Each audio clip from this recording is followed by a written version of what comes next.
A gente inicia nosso encontro com uma constatação óbvia: o mundo mudou. Ou será que o ideal é dizer que a tecnologia mudou o mundo? Independentemente do que soe melhor, a verdade é que o mundo não é mais o mesmo. E o principal responsável por isso são as tecnologias da informação e da comunicação. Elas estão por toda parte, influenciando diversos aspectos da nossa vida, inclusive na maneira de educar. Não fossem elas, você não estaria neste momento assistindo a sua videoaula. Agora pense comigo. No processo de construção do conhecimento, a educação se dá por três vias. A educação formal, que é institucionalizada e acontece nas escolas e universidades. A não formal, que acontece em oficinas, cursos ou qualquer atividade organizada fora do sistema formal de ensino. E a educação informal, que acontece na convivência com grupos sociais, com a família, a equipe de trabalho e os amigos, nas interações do cotidiano, no dia a dia. Essas três vias educativas são fortemente influenciadas pelos meios de comunicação de massa e pelas mídias digitais.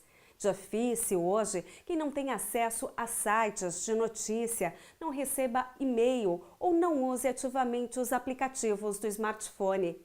Quer dizer, estamos mergulhados nesse universo. Considerando que aprendemos a todo momento, aprendemos ao receber informação, mas também ao nos expressarmos e levando em conta a quantidade de recursos digitais, surgiu um novo conceito para discutir a mistura dessas questões, a educomunicação.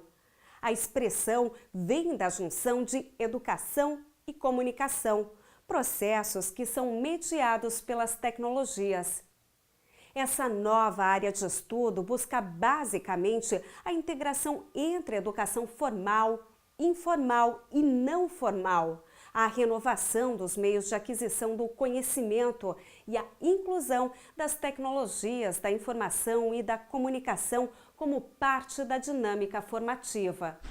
Bom, dentro do campo da educomunicação, que é um dos campos que estudam essa intersecção entre a educação e a comunicação, né, como um espaço de estudo específico, a gente tem um conceito-chave que é o ecossistema de comunicação. E o que é o ecossistema de comunicação? Numa analogia ao ecossistema biológico, né, ele é todas as relações que uma determinada organização ou que uma determinada pessoa, um indivíduo, estabelecem no seu entorno. E você, já ouviu falar em ecossistema da comunicação? Ecossistema da comunicação é um termo importante dentro dessa nova área de estudo. Como um exemplo, assim, eu posso citar a própria universidade, né? A universidade, ela tem um ecossistema de comunicação. Qual é o ecossistema de comunicação da universidade? É os alunos, os professores, os seus funcionários, seus colaboradores, os fornecedores, né? Na linguagem administrativa, né, da administração pública, se usa também o termo stakeholders, né? Que são todos os atores que entram em contato com a universidade. Então, a educomunicação para a universidade também, ela estaria trabalhando nisso, né? Em como estabelecer uma relação dialógica com todos os atores que envolvem a universidade. Não apenas informando o seu público das questões, mas com o público decidindo questões que são importantes, tanto para a universidade quanto para o público que está em contato com ela. Então o ecossistema de comunicação é uma questão chave, porque no espaço educativo, seja uma escola, seja um ambiente de aprendizagem, a gente não está isolado, né? Então acontece muita coisa que vem de influências externas. Então é importante identificar quais são esses atores externos que influenciam nos processos educativos e qualificar a relação dos indivíduos que estão ali para aprender e para ensinar com esses outros atores sociais que podem estar dentro da escola, fora da escola, dentro dos ambientes de aprendizagem ou fora. Principalmente expandindo isso, né? Hoje em dia as escolas normalmente pensam muito só no seu público interno, né? Não conseguem ver a sua posição dentro do bairro e buscar que atores no bairro, né? Outras organizações, associação de moradores, com quais ela pode estabelecer esse diálogo e ampliar o seu ecossistema de comunicação, que pode ir, inclusive, a nível global, né, extrapolar os limites físicos do estado, do município, do país, porque com as redes, com a tecnologia, nós temos sempre uma dinâmica que ela é glocal, é global e local. Então eu posso agir localmente, mas essa ação local ela pode repercutir globalmente. Por isso a gente tem que estar muita atenção no que a gente fala, né? E na forma como nós nos relacionamos nesses espaços educativos. Isso diz muito sobre a educação que a gente quer promover. A Educomunicação defende a necessidade de se promover a gestão da comunicação em todos os espaços educativos, estimulando o bom uso das mídias e recursos digitais. Afinal, juntos, o conhecimento, a informação, a educação e as tecnologias podem sim melhorar o mundo. Então, independente da tecnologia, que está aí cada vez mais disponível e fácil, é muito importante a gente perceber que por trás dela existe sempre uma postura com relação à comunicação. A comunicação é muito importante para a educação e para a própria construção do mundo. Existe um exemplo que eu gosto muito de citar, que é da Inglaterra no pós-guerra.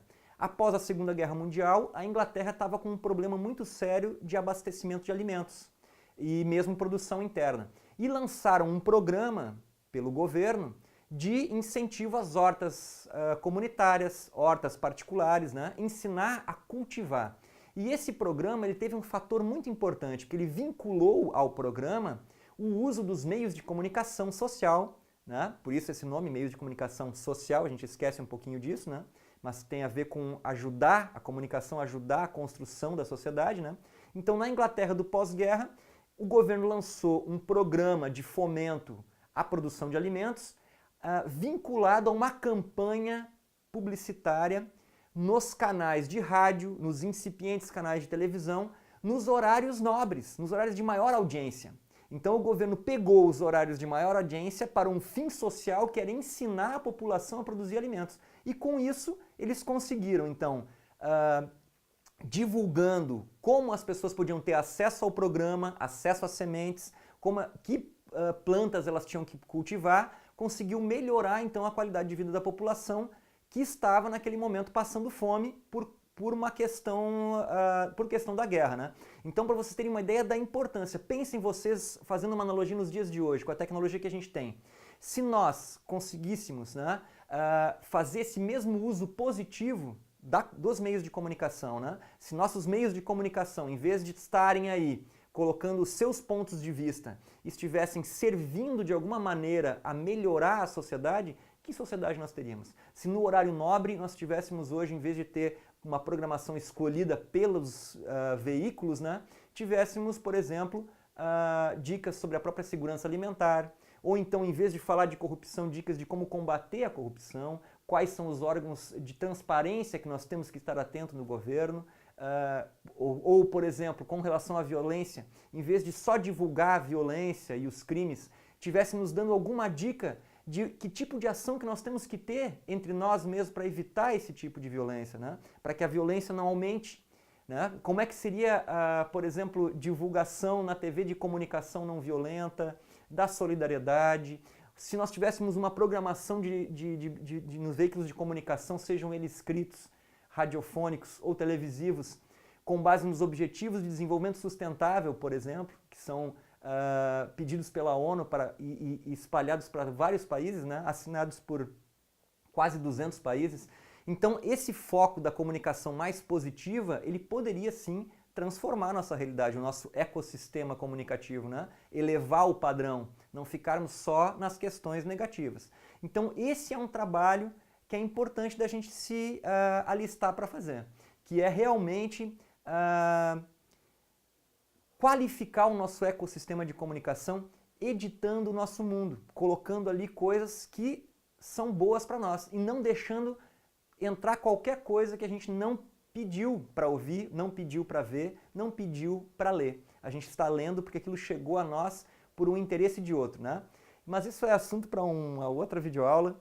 Vou deixar vocês aí com esse pensamento de comunicação positiva para que a gente possa, com as tecnologias, promover uma comunicação dialógica e uma educação de qualidade onde a gente estiver. Então, e quem quiser se aprofundar no tema da educomunicação, que trabalha com a educação, a comunicação e as tecnologias, tem vários livros, né, da coleção Educomunicação da revista Paulinas, por exemplo, né? Então temos esse livro aqui, Educomunicação, construindo uma nova área de conhecimento, com vários artigos organizados pelo Adilson Odericitelli e Maria Cristina Castilho Costa, né? Temos também um ótimo livro também organizado pelo Roberto Aparici, né? Que é Educomunicação, além da Web 2.0, né? Mais além. Esse livro também tem na coleção da Educomunicação da Paulinas, né? Aqui que ele tá, esse aqui é o original em espanhol, tem a versão em português já também. Ótima pedida. E também esse aqui do professor Ismar Soares, então Educomunicação, conceito, o profissional, a aplicação. O professor Ismar Soares, da USP, é uma das pessoas assim que ajudou muito, né, a consolidar o campo da educomunicação a partir das pesquisas que a USP fez com os educomunicadores da América Latina, né? Esse é um livro muito bacana. E temos também, então, um livro da Unesco, que foi lançado em 2013, aqui no Brasil, que é sobre a alfabetização midiática e informacional. Uma proposta de currículo para a formação de professores, né? Então, a educomunicação, que era como a Unesco tratava esse tema, ele foi escolhido agora, mais recentemente, um novo nome, que é a alfabetização midiática e informacional, que é uma nomenclatura que conversa mais internacionalmente.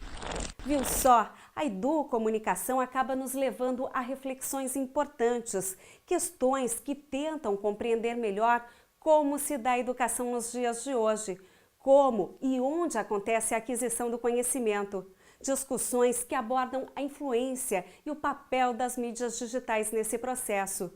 Não é possível dar as costas para estas tecnologias.